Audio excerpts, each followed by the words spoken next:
Hi, I'm Kristen, and today I'm going to show you how to make these quilt as you go denim quilt blocks. I'm going to make a bunch of them. It's with old jeans and some scrap fabric, and then in a future video we're going to join them up. So let's get started. Okay, so for our quilt as you go denim quilt blocks, what we're going to start with is squares of denim and squares of batting. So let me show you. So these are from some old jeans. So these are cut to 7 inches. No particular reason why it's 7. It could be 6, it could be 8, but I just went with 7. And I'm not worrying whether some of them are not perfect because I can trim them all down to like 6 3/4 or 6 1/2 or whatever, just as long as they're all the same size, okay?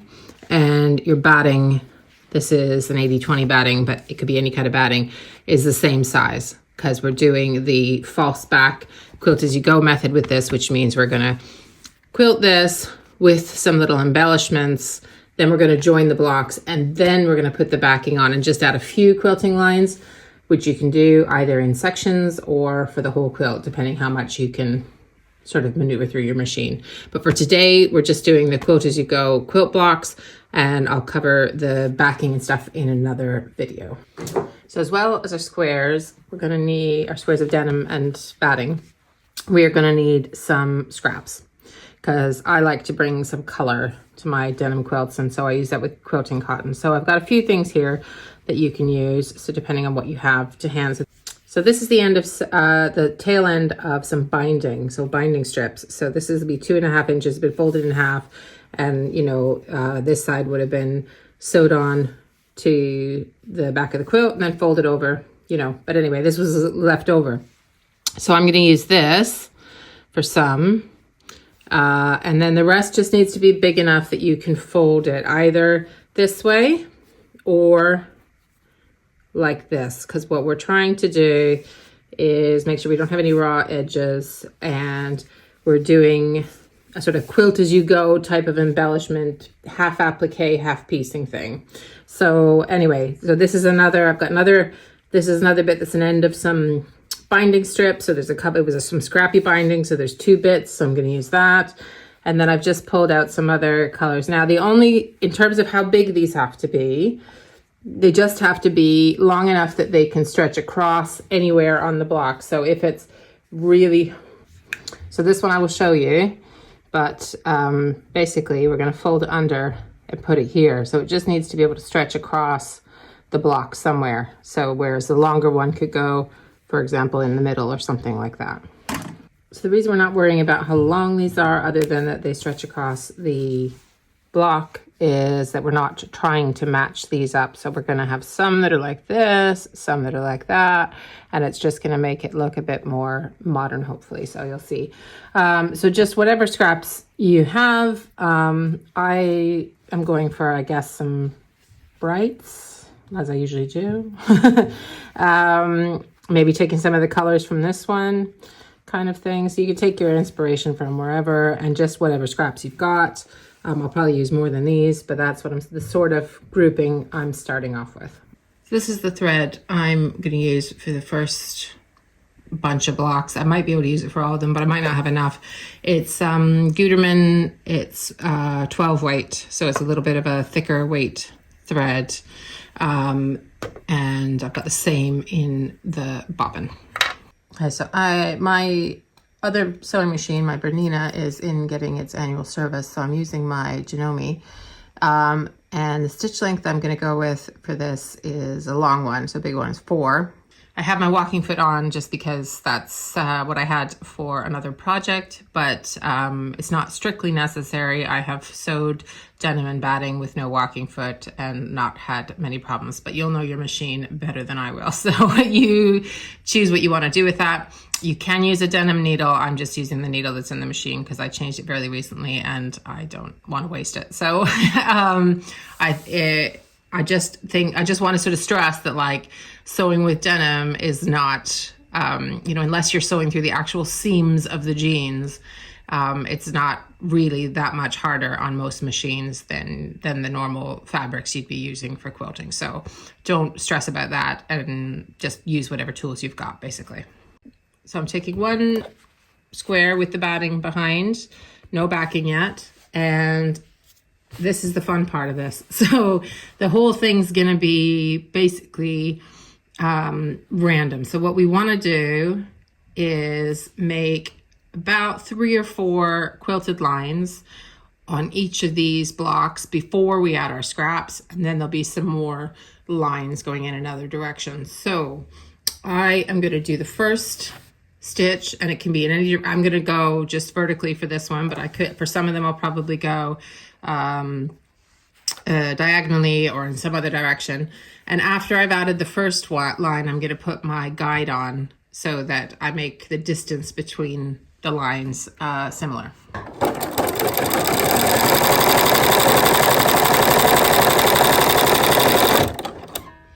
Okay, now when I do the rest of these, I'm gonna chain piece. So, but I'm just gonna show you this one block first. I'm gonna cut my threads here. And chain piece is when I would just pick up another block, right, and keep going with the next one. So I popped my guide in, but then I actually saw that that would make the gap between the lines much bigger. The smallest one that my guide will do is quite large. So I'm actually gonna use the side of my walking foot as my guide. So I'm just gonna line that up with the stitch line I've just done and do a second row of stitching there. And I'm going right from the edge of the block. I'm not coming in an inch or anything like that. So right from the edge to the edge.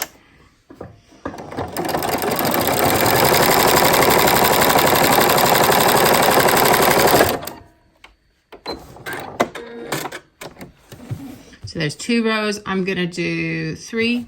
So I'm gonna line up there again and do my 3.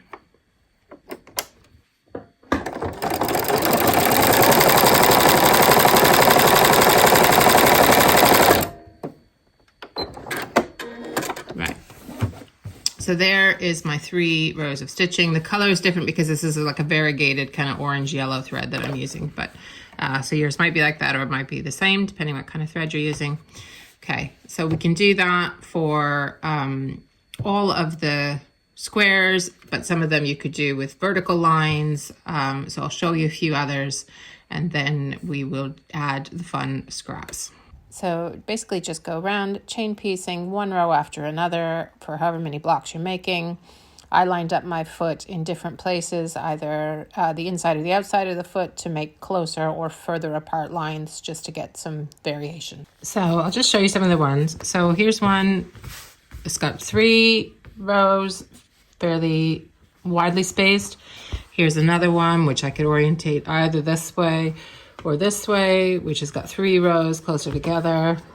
Here's one with 4 rows, a bit closer together, and one with 3 wide. And you can just do, and this one that's under the machine right now, I'll show you, it has got 4 slightly wider, and it's done at a kind of an angle there. So I'll do a few more, and then I will show you the scraps that we're gonna add. Okay, so now I've got a few more. Some of them have 4 lines, some of them have 3. They're in various places. Some are diagonally, some are even more off to the side diagonally. Some I've oriented that way. That could also be this way. You know, you can decide that later as well. So you could do them all in the middle and have some going horizontal or vertically later on. Anyways, I've got a bunch of them. So I've still got lots more to do. I will chain piece those later on by myself. In order to show you the next bit of the block, we're just gonna move on. So I'm gonna start with this scrap. So it's, looks like it's a bit longer than 7 inches because it stretches all the way across this block.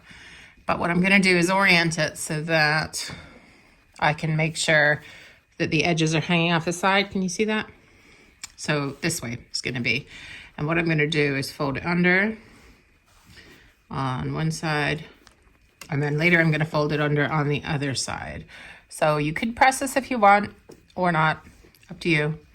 So I'm gonna go ahead and do this one first off. So let me move these. So you can pin it if you want to. You know, I don't usually. So, so I'm gonna hold it like this. Hopefully you can see that. And I'm gonna just put it under the machine and I want to get it, like, this is like binding a bit, so I'm not sure, the walking foot might not be the best for this. But anyway, that's what we're going to use. So I want it to go pretty much as close to this folded edge that I've got as I can. So, and I'm still on that 4 stitch length because this is still basically quilting stitch I'm doing, even though I'm attaching something.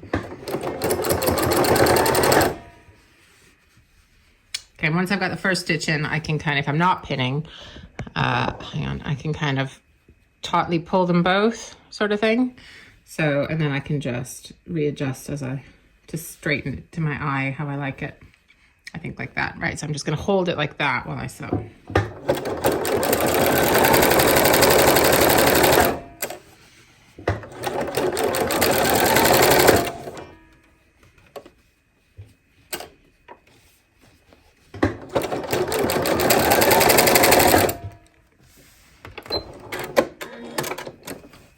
And again, I could be chain piecing, but so I've got this attached on one side here. And now I'm going to fold it under, and you can choose, you could trim, you could do whatever, you could decide how wide you want this strip to be. I'm kind of letting the scraps decide how wide they're gonna be here. So that looks about right to me there. So I'm just gonna fold it under, try and make it a straight line, but if it's not, you know, we're not going to stress. So there we go. Get that under my needle, and the same again. I'm going to try to get it as close to that edge as I can.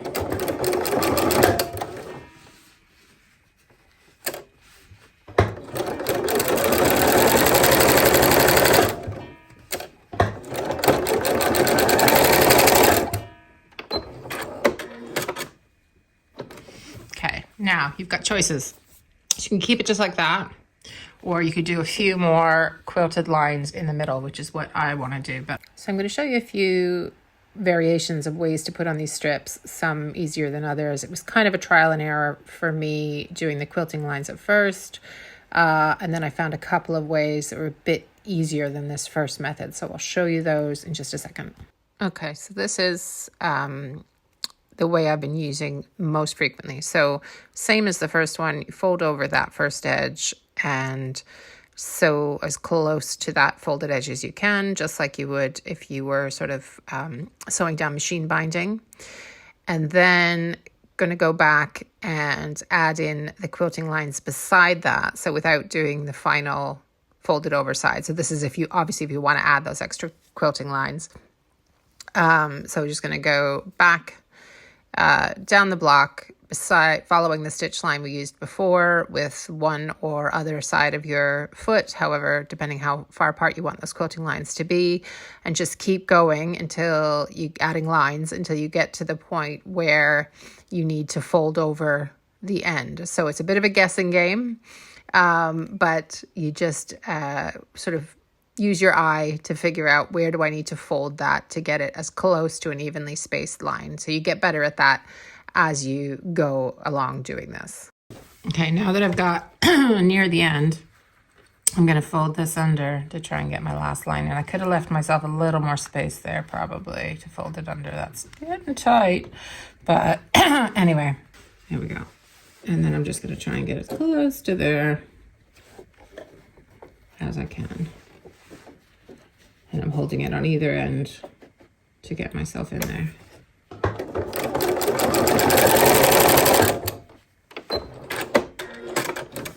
There we go. So that worked better in terms of line spacing to fold it at the end, but you do need to be keeping track of where you're going to stop. So again, obviously it's going to be trimmed, so the block's going to look something like that.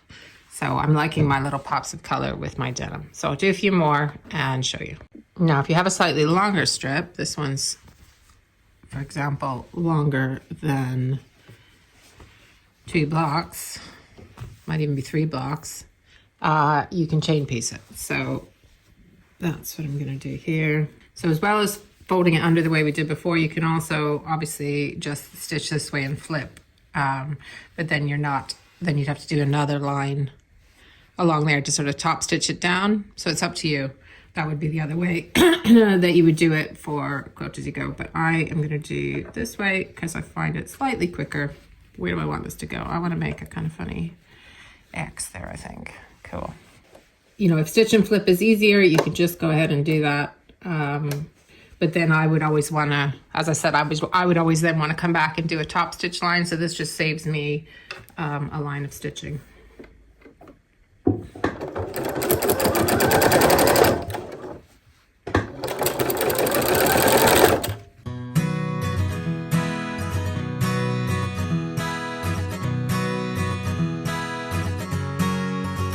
I'm just putting them, you could mix it up. You could put these strips straight or vertically. I'm going to put them all on some kind of a diagonal so that when we put them together, they make kind of wonky diamonds. They're not going to meet as diamonds because I'm not putting the strips in exactly the same place on the corners, but they'll roughly make up some diamond shapes, you'll see. So there's my 3, and obviously I just have to split them. I'll trim them properly later. I'll just cut them apart. So there's 1, 2, 3. So you could use your leftover jelly roll strips or parts of jelly roll strips or whatever for this as well.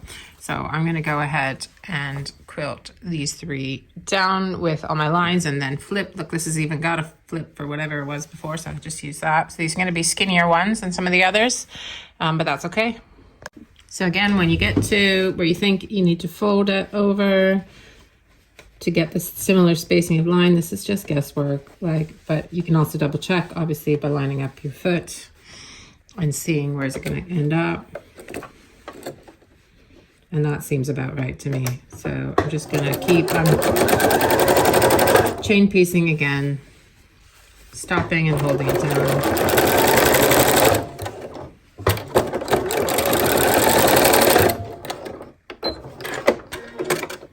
And there we go.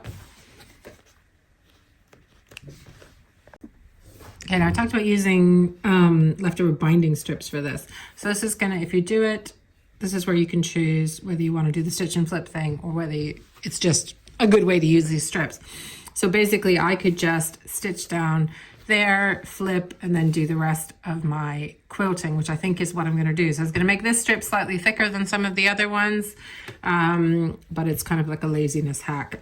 So we can do it that way, especially if you don't like holding the first folded edge. This is another way we can just keep on chain piecing using these. This is probably a more commonly used sort of stitch and flip kind of way.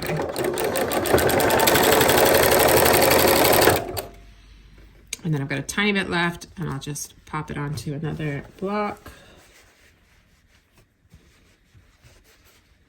So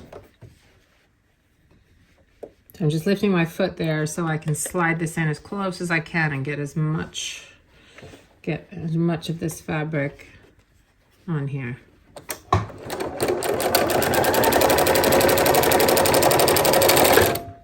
So these are the 2 with the straight binding strips. So it's like this. You kind of see that. And then I'll just flip it over. And it's a little thicker here for the top stitch because we're now going through basically 4 layers because we've got these 2 and this plus the denim and the back. So that's the other reason why you might want to fold over. But anyway, it still work. And it gives you, this will be a bit poofier. So it's a slightly different effect as well. So like you'd have a bit more of a raised bit for this fabric than you would for this one, which is going to sit a little bit flatter. So it's just kind of a choice, really. I'm going to use a mix of both for mine. So first I'm going to do that top stitching one to get it to sit the way I want and look like the others.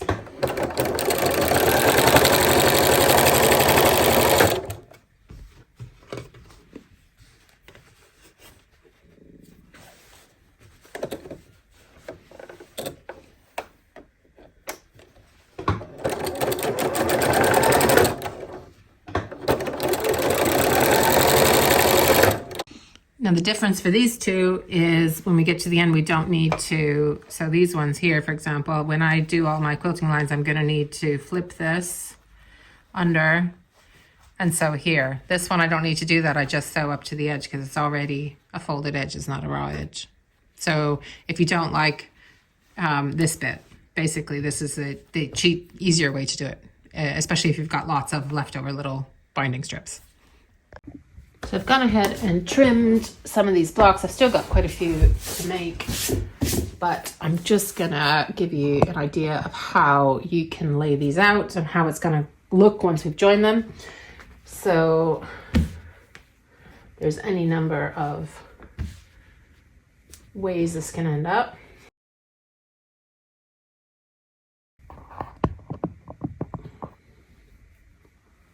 And we can, of course, move them around and it'll look different.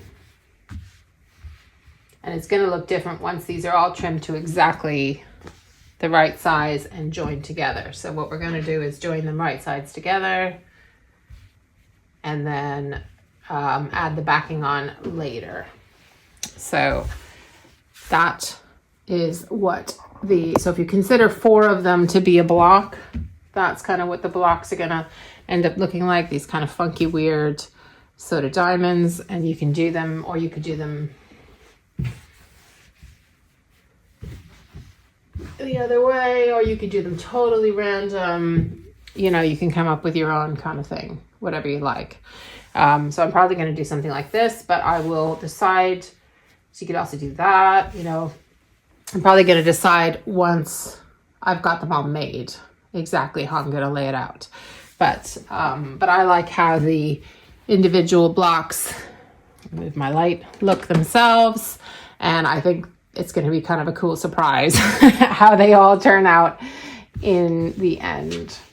So, and you can also, once you've got a few of them, you can also play around and go, well, actually, I like these ones where the angle's a bit steeper, I guess you call it, or the fabric covers more of the block than the ones where it's sort of right in the corner. And do I want to sort of put the ones that are right in the corner, hang on, let me move these, together, you know, and make this, so I could make, when I go to lay it out, I might make some more that are, the ones that are close might go together to make more of a little diamond in the middle. And then, not so much that one. And then the ones that are longer might go together to make a different kind of a, what's another longer one? Maybe that one. A different kind of a block there, if you can see what I mean. So we've got choices. Anyway, I'm gonna make more of these blocks, and in another video, I will show you how I join them together and add the backing. So I hope you enjoyed that and that you're gonna have as much fun as I'm having making your Quilt As You Go denim blocks. It doesn't have to be denim. You could use another backing fabric and just use your scraps in the same way, but I like the contrast of the denim and the quilting cotton. So if you want to see how it all turns out, make sure you subscribe, hit the bell for notifications, and leave me a comment. Let me know what you thought. I'd love to hear. And thanks so much for spending time with me. Bye-bye.